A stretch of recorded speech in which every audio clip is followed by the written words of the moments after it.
Hi, this is your host, Lori Moilov with the Limitless podcast, and I have a special guest today, Reuben Cohen, who's a award-winning mastering engineer. He has won a Latin Grammy for his work on Diego Torres' album Distinto, and also a TEC Award for his work on the single Happy by Pharrell Williams. Some of the artists he has worked with are amazing award-winning artists, including Metallica, Pharrell Williams, Incubus, Sharpe and the Magnetic Zeros, Bruno Mars, India.Arie. I can go on, like, it's just so amazing, the list. Kid Cudi, Sean Kingston, Skylar Grey, Far East Movement. You've also worked on soundtracks that have included Game of Thrones, Despicable Me, Slumdog Millionaire, just to name a few, and the work goes on, and I just was so impressed. And what Reuben, I guess, like, first, some of our listeners who may not know about mastering or just like what that is, can you kind of go into depth of like what mastering? How did you get into mastering and what mastering is? Okay, so I'll start with what mastering is.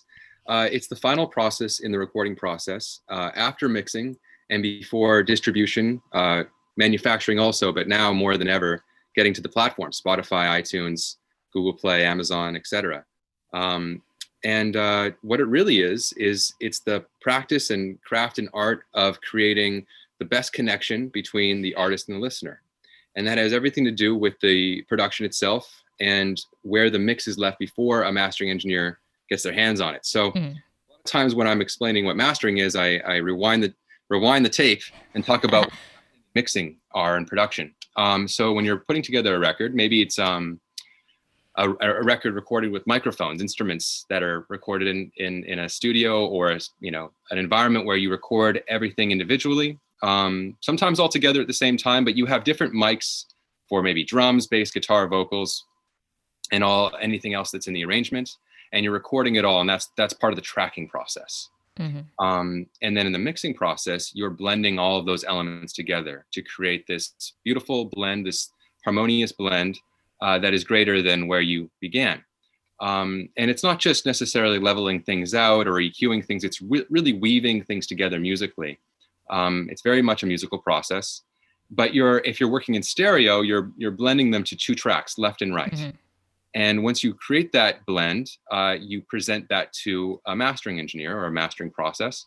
And the mastering process involves blooming that further, sweetening that further, optimizing it further, but just putting the processing on those two stereo channels, left and right.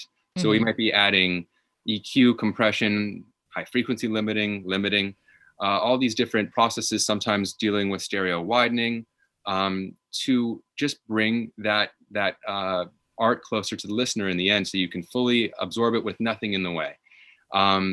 This is, I could go into much further detail in terms of what that really is, but is creating that connection, and bringing it up to standards so it can live out in the world with other music and not be off to the side, but kind of, when people listen to music, there's a visceral expectation of, to some degree, where something should sit in terms of level, dynamic range, impact, depending on the genre and depending on the intent behind the music. And a good mastering engineer will have a very strong sense of where that could live once the process is completed. So, and then we'll take it to that place. So a good mastering engineer will size up in their mind's eye, just by listening to the mix before they even inject themselves, of where this could be. And then they'll plot that journey from point A to point B in the most effortless way possible, because usually if they take that approach, it will create the ultimate connection I'm talking about. Now, records these days, more and more are done virtually. People are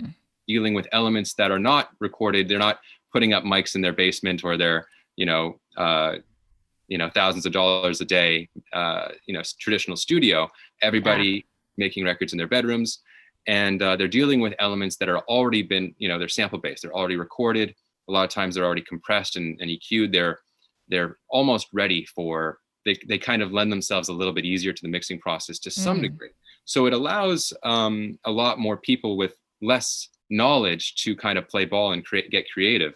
Of course, there's always, you can go further and further down the rabbit hole and refine your abilities. But what I'm really saying is that the the sample packages available these days allows everybody to kind of get creative and come up with some pretty darn good sounding stuff. Also, the mastering software out there for the novice has gotten quite good.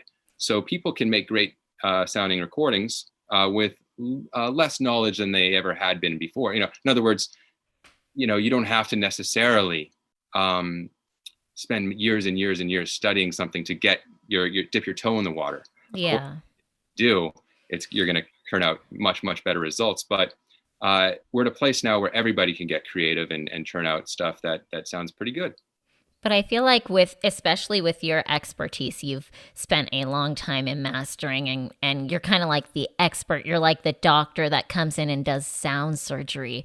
And so when an artist, for example, like Pharrell comes in and brings you Happy and you hear it for the first time in your like creative process, because you have such a unique creative process, what do you start doing? Like how do you, when you first kind of like your ears land on a song for an artist, like what is that process for you in the creative side? Where I'm at now in the last maybe 7 or 8 years, I approach it this way, which is much more of a musical process more than a technical process, because just like anything else, like learning an instrument, you learn all of you learn all the notes and the mechanics in terms of hypothetically guitar, where your fingers are going to lie. You got to strengthen the muscles. You learn some songs, but then you might learn music theory to back up what you've learned and kind of reinforce and see, okay, well, this chord goes to this chord, and I can understand it on a more of a technical level, which only supports the musicality. And if you do that for a number of years, that all kind of fades to the background. You can pull from your toolbox when you need it, but you're going off your intuition and your musical sense that kind of is beyond your own understanding. It's more intuitive because it's so multifaceted and it's art, right? It becomes that. So what mastering is for me, I understand the technical. It's the basis of what everything sits on. But my approach is very much musical. I will listen to a recording and I will figure out what needs to happen in terms of what I can introduce to bring that recording closer to me and for me to bring myself closer to it and find that place of where it's ultimately connected. And then from there, once I find that place, a little green light goes off in my mind's eye, and I know, well, that's the time to really catch it, because catch it right there, like anything else, it can just kind of go away. So you ride that energy wave, if that makes any sense. You capture it. And the good news about mastering is if you don't capture it right away, you can just do it again. So you're constantly catching waves.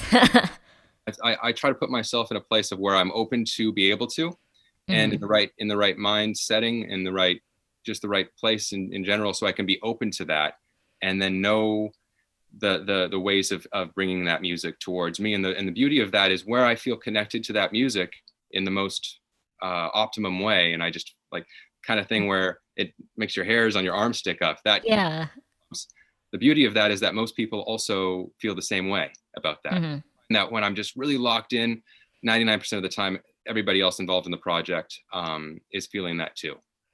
So that's great. That means we can all kind of, it's actually kind of a miracle, because it means that this is a way that we can all connect on something.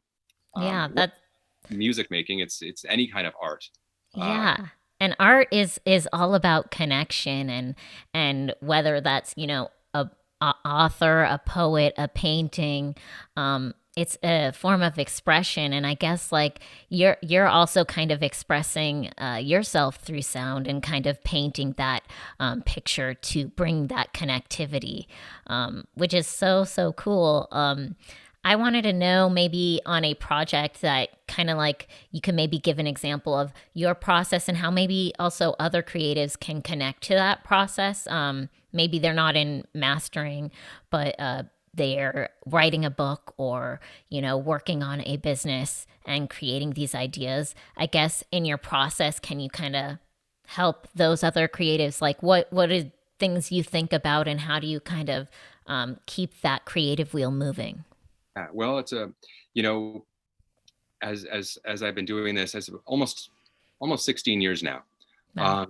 I find that in the creative process, it's so easy for anybody to get in their own way, and usually that is that has more to do with the mind than anything else. So in terms of what I'm thinking about, I generally try not to. When I'm in my state of flow, I try not to think about anything other than maybe a memory of something that the music reminds me of. And then I'll just think about that and let my hands do all the work. And then I find myself in the place of where I want to be. So I rely on my emotions more than my mind. I rely on my mind for everything outside of the creative process, the emailing, the clients, stay on schedule, making sure that we, hit the deadlines, making sure that I use mix 4 when I shouldn't have, instead of using mix 3, if that's the directive, all of that, you need to be on point and make sure that you're very focused in. But when you're in the state of being creative, I really like to pull that, push that all to the background and just use my emotional sense to bring the most out of the music. And when I'm in that place, I find that it's very hard to miss, because you're not really, it's kind of coming through you more than anything else. You can't even take ownership. As soon as you start taking ownership of it, you've lost it. So I find that you just let it come through, and you practice that, and that is what, for me at least, brings the best results in the end. That's amazing. Also, I noticed that you are working on developing a mastering plugin, and that is a whole other set of creativity. I guess what goes into like that, and also running a business. I'd love for you to touch on that for inspiration for some of our creatives. Okay. So one of the plugins we came out with maybe about 5 years ago is called the LMC. Gavin and I partnered with IK Multimedia, and we created the Lurston Mastering plugin. And it's very much to anticipate what the user needs to not get in their own way again. A lot of the presets are designed in such a way to inform the user in terms of how to guide their song through the mastering process in a way that kind of doesn't roll a gutter ball, kind of keeps you on the straight and narrow. It does a lot of the work for you in order to do that, and gives you indications of where you might be veering off this way or that way. And I have a lot of videos giving examples and explaining how to kind of steer that ship. So it's a really cool tool. We developed it for people that can't necessarily come to us all the time, or they have a project that they need results quickly, that day. And another cool feature of that plugin is that they can take it out to their car with their iPhone or their iPad, and they can just plug it in, and they can actually do the processing in their car. Wow, that's insane. It's because you can dial in your preset or your setting in the studio, export that thing and the song to your iPad or iPhone, and then maybe do some fine tuning in the car, and then bounce back and forth, kind of eliminating, I saw that we used to do this back in the day. We used to make CDs in the master link. This is kind of dinosaur talk now. And people would run out to the car, and after hearing in the studio, they'd want to listen to it in an environment that they were familiar with. Yeah. And this type of tool for bedroom producers, or any really producer, can do this on their own in a way that kind of closes that gap. Wow, that's amazing, because I feel like we digest music so differently than we did in the past, like, whether it's car, phone. And I feel like especially in that mastering process, you kind of have to be like, okay, this is it. And it's going to fit all of these, landscapes that the sound's going to land on. I guess, can you go into like how in the mastering process that is thought of? In terms of how to balance, maybe I'm not sure. Yeah, maybe like how it's considered, like how to balance, how, like when you're like, is that all, would you say that's also creative too? And when you're trying to figure out and problem solve of like, okay, this is going to land on Spotify versus, listening to someone's cell phone versus the car. I see. Yes. Well, the good news is that all the consumer playback devices, and really professional playback devices, are designed to handle contemporary music. And meaning that they're optimized to playback music that's been mastered and produced and mastered to fit into a very broad window, but a window nonetheless, in terms of level, dynamic range, overall frequency spectrum.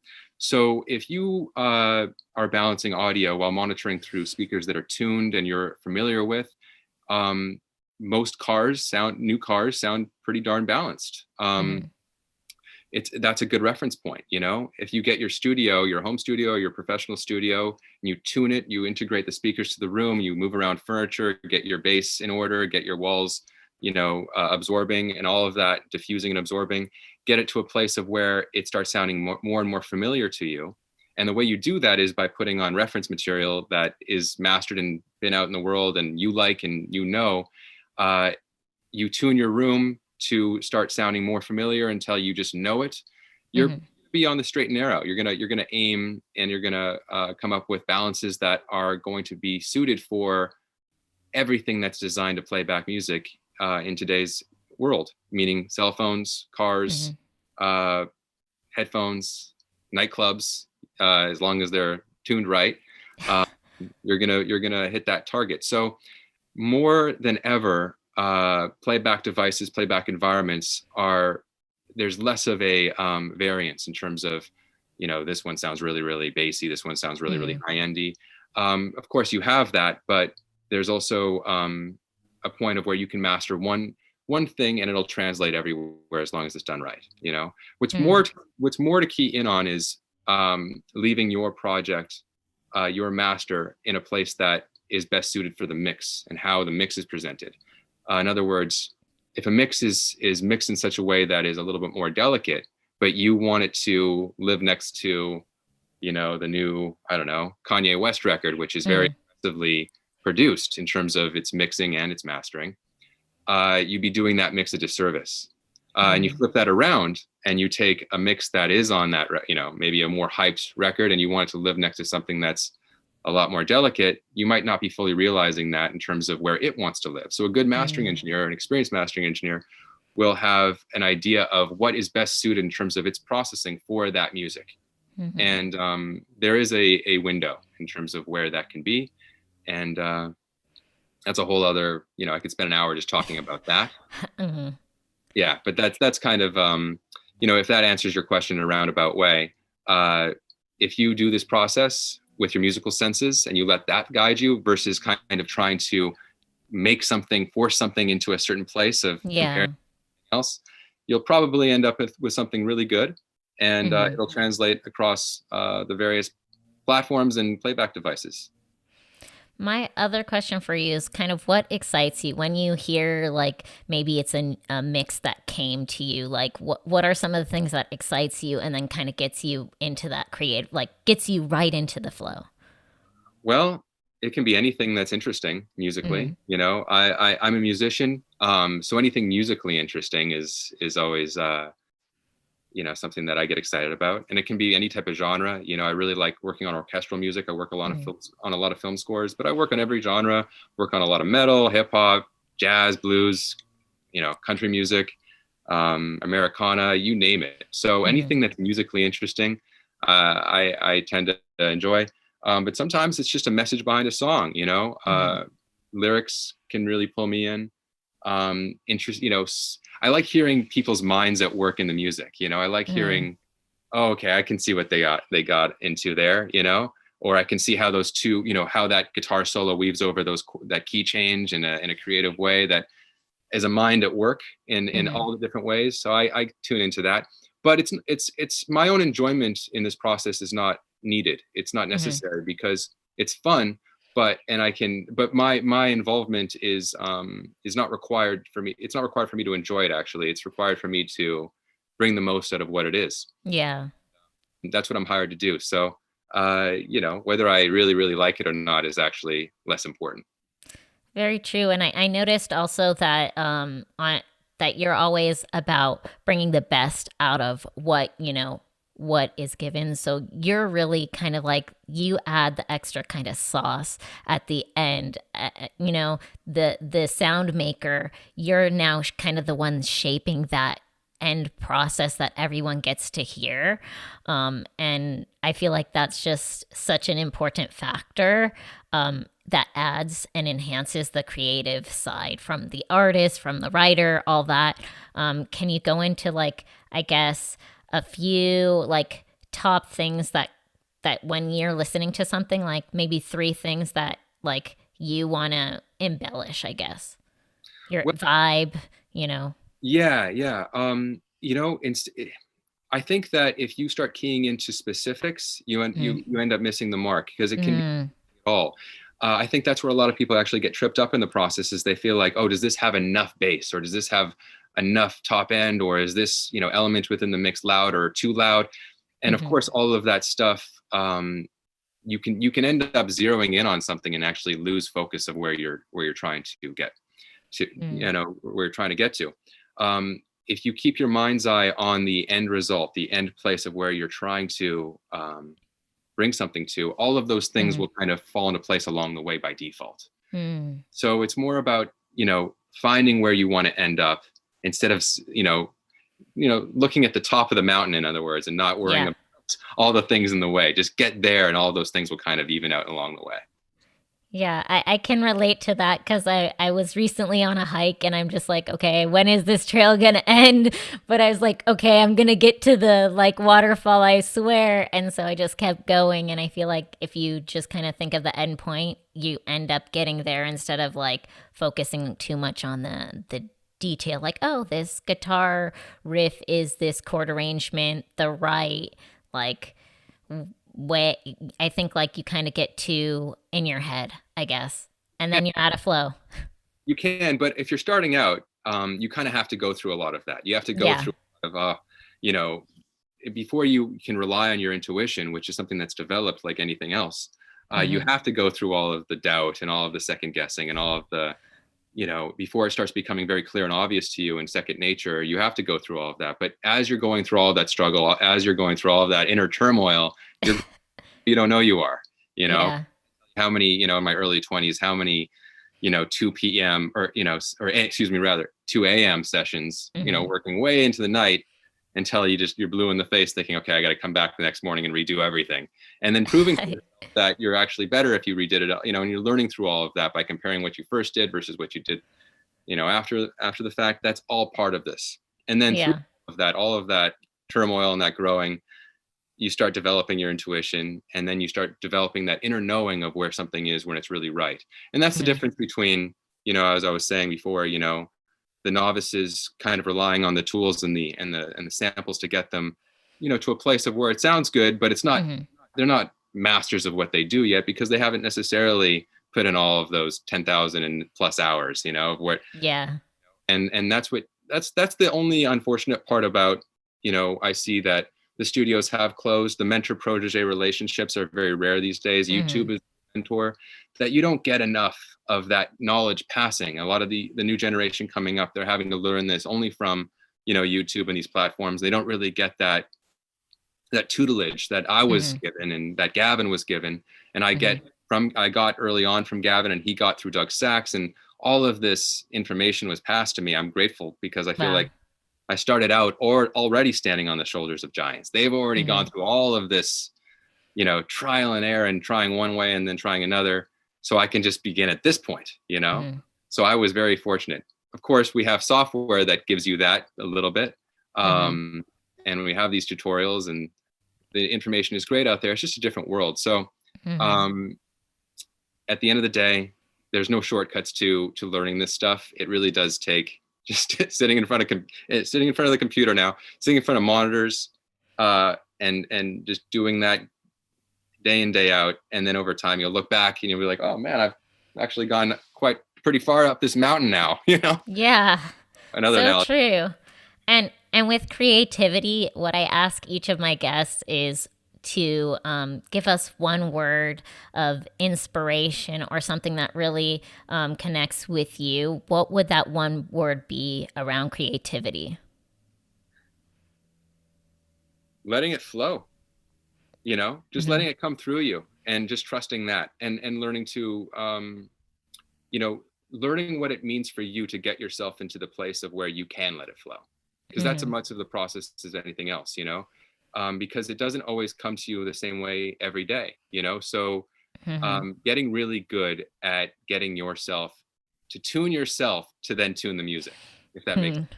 Wow, that was like the perfect pun, all about the tuning, right? And kind of tuning your creativity. And where can some of our listeners kind of, if they want to work with you, collaborate, their artists, they want to reach out, where are some of the places that they can find you to connect? Well, our website, lursonmaster.com, that's the easiest way. Yeah. Okay. And then we're all on our social media too. We have our own studio, Lurson Mastering Instagram. I have my own personal, Reuben Cohen.